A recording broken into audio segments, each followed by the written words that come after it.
Pengadilan Negeri Denpasar kembali menggelar sidang dugaan penggelapan dana Yayasan Dianapura dengan agenda pemeriksaan para terdakwa. Saat persidangan terungkap, terdakwa kerap mengaku tidak tahu saat menjawab pertanyaan jaksa penuntut umum. Dipimpin langsung Ketua Majelis Hakim yang juga Ketua Pengadilan Negeri Denpasar, Inyoman Wiguna.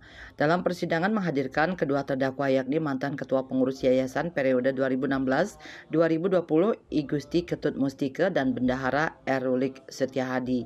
Keduanya didakwa melakukan penggelapan dalam jabatan yang mengakibatkan kerugian mencapai 25,5 miliar rupiah. Persidangan yang berjalan alot itu, terdakwa kerap mengatakan tidak tahu dan banyak menyampaikan asumsi tanpa bisa membantah dugaan penggelapan tersebut akan aliran dana yayasan saat ditanya oleh jaksa penuntut umum. Kenapa terjadi peristiwa pemindahan dari banyak rekening yang sama-sama rekening itu milik Yayasan Dianapura, kok perlu dipindahkan dari rekening satu ke rekening lain? Kalau terjadi pemindahan uang, apa kepentingannya?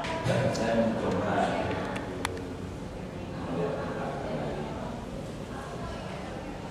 dan volume kerjaan itu begitu padatnya, ya, jadi mengurus orang yang sebanyak 10, kalau 10 itu kan tidak mungkin pasti dibayar oleh negara dengan cara itu.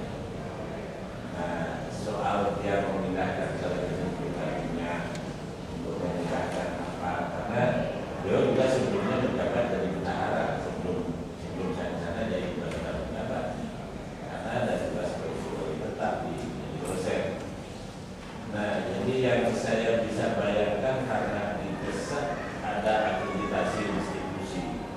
Jadi yang mestinya kita harus kerjakan dalam waktu yang sesingkat-singkatnya.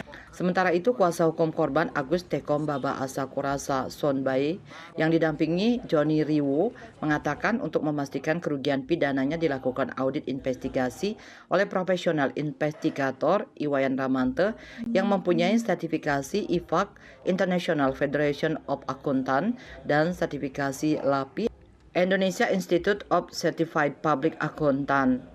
Sehingga auditor yang dihadirkan juga dalam persidangan untuk memberikan keterangan sebagai ahli itu mempunyai legal standing dan sah sebagai ahli dalam audit investigasi. Saya melihat secara eksplisit terdakwa tidak bisa membantah apa yang disampaikan atau yang diuraikan di dalam audit investigasi yang dilakukan oleh Prof. Ramante. Audit investigasi adalah sama dengan audit forensik yang dilakukan oleh para dokter untuk membedah suatu kepastian hukum tentang pembunuhan. Dalam ekonomi yang melakukan itu adalah auditor investigasi. Jadi lisensi khusus ini. Sidang lanjutan akan digelar minggu mendatang dengan agenda tuntutan terhadap terdakwa. Raiswantara, Bali TV.